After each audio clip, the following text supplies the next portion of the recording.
Hello नमस्कार साथियों। फिर डॉक्टर ममता के साथ जो हुआ, ये कल के दिन अपनी बेटी के साथ भी हो सकता है। और मैं ये सोच रहा हूँ कि ये जो जो सत्ता में बैठे हैं, ये लोग अभी तक कर क्या रहे हैं। अगर भाई तुम्हें क्षमता नहीं है तो तुम सीधी सी बात छोड़ दो, सत्ता छोड़ दो, किसी लोग को बैठाओ। हम पूरे यकीन के साथ बोलते हैं, अगर नहीं तुम्हारा संभाला जा रहा है, देश की बेटियां सुरक्षित नहीं है, तो किस काम का स्वतंत्रता दिवस आप मना रहे हैं। अगर आपसे ये सब नहीं हो पा रहा है, आज उसके साथ बीता, क्या हुआ होगा उसके साथ, आप सोच नहीं सकते। अब अभी तक होने के बावजूद भी वो व्यक्ति घूम रहा है, आप अभी तक कुछ किए नहीं। इसका मकसद क्या है? अगर आपसे नहीं हुआ जा रहा तो आप सत्ता छोड़िए, क्यों बेमतलब में देश की बेटियों को गुमराह कर रहे हैं। स्वतंत्रता दिवस मना रहे हैं, कहीं यहाँ रैलियां निकाल रहे हैं। एक डॉक्टर के साथ हुआ, उस लड़की की या उस बहन की गलती क्या थी? गलती उसकी इतनी थी कि नीट जैसा कठिन टफ एग्जाम को उसने क्रैक किया। क्रैक करने के बाद उसने 5 साल की कड़ी मेहनत के साथ एमबीबीएस किया। एमबीबीएस जैसा टफ क्वालिफाई एग्जाम क्रैक किया। क्रैक करने के बाद उसने उस प्रोफेशनल जगह को चूज किया जहाँ पे 16-16, 17-17 घंटे पर जॉब करनी पड़ती है, काम करना पड़ता है। ये उसकी गलती थी, ये गलत है ना। आपसे नहीं सत्ता संभाली जा रही तो आप प्लीज सत्ता से छोड़िए। लालच कुर्सी की वजह से जो है तो मत बैठिए वहाँ। ये हम किसी पार्टी का विरोध नहीं कर रहे हैं, ना किसी के पक्ष में बोल रहे हैं, लेकिन जो है वो सच है। आपसे नहीं संभला जा रहा है तो आप छोड़िए सत्ता को, किसी को बैठने दीजिए, दूसरा आएगा वो काम करेगा। अगर नहीं संभाली जा रही है तो बेमतलब का टाइम मत बर्बाद करो। देश की बेटियों के साथ क्या हो रहा है, ये एक बहुत विडम्बना भरी बात है। वो एक डॉक्टर है जो जीवन को बचाती है, लोगों को बचाती है, जीवन जीना जिंदगी देती है। उसके बावजूद भी आप लोग उस पर कुछ गौर नहीं किया जा रहा। आप चुपचाप से अभी बैठे तमाशा देख रहे हैं। क्या होगा इस देश का, समझ में नहीं आ रहा। उस बेटी ने इतनी कड़ी मेहनत के साथ जो किया, उसको ये बर्ताव दिया जा रहा है।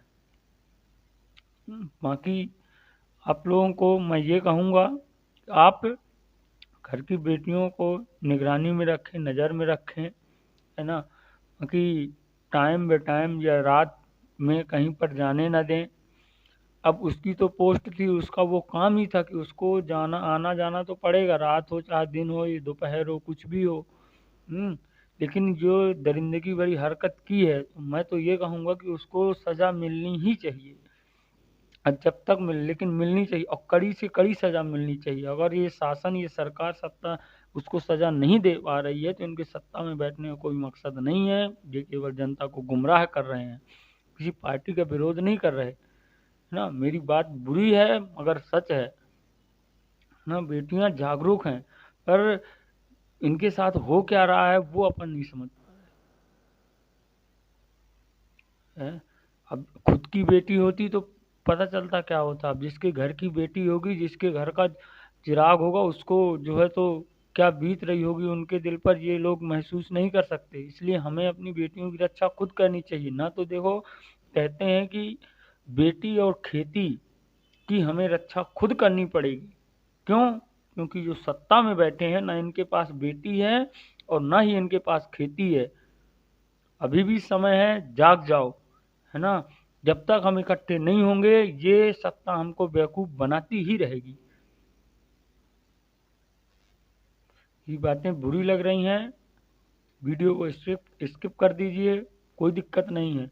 लेकिन मैं बेटियों के पक्ष से बोल रहा हूँ। मैं पेशे से एक शिक्षक हूँ, लेकिन उससे पहले मैं एक इंडियन हूँ, भारतीय हूँ मैं, है ना। आज उनकी बहन के साथ हुआ है, कल दूसरी की बहन के साथ हो, कल अपनी बहन के साथ भी हो सकता है ऐसा। इसलिए हमें खुद वो करना होगा, अपनी देख रेख खुद अपनी बहनों की हमें करनी पड़ेगी। इन लोगों के माथे कुछ होने वाला है नहीं है। ये लोग केवल सत्ता के भूखे हैं, कुर्सी के भूखे हैं, बाकी कुछ नहीं है। देखिए, कुछ हो जाए तो मैं गारंटी देता हूँ कुछ नहीं हो सकता। केवल बड़े बड़े लेक्चर आएंगे, मीडिया दिखाएगी फलाने हुआ, ये हुआ, वो हुआ, होगा कुछ नहीं, है ना। ये लोग कुछ एक्शन नहीं ले सकते, पूरी सब ईमान बेच के रख दिए हैं। 10-50 लाख कोई पकड़ा देगा, रफा दफा किया जाएगा, बात खत्म, है ना। बाकी जिस परिवार के घर से वो बेटी है, उस बेटी के ऊपर क्या बीती होगी उस समय, और इस समय उस परिवार के ऊपर क्या बीत रही होगी, उस पर कोई अंदाजा, ये लोग अंदाजा नहीं लगा सकते। मतलब जो सत्ता सत्ता में बैठे हैं, इनको कोई फर्क नहीं पड़ने वाला, ये कुछ एक्शन नहीं लेंगे। ठीक है, तो हमें खुद करना होगा, हमें खुद जागरूक बनना होगा। धन्यवाद। यदि बुरी लगी हो मेरी भी बातें को आप, है तो, लेकिन मैं एक बेटी के पक्ष में बोला हूँ। ठीक है, धन्यवाद, नमस्कार।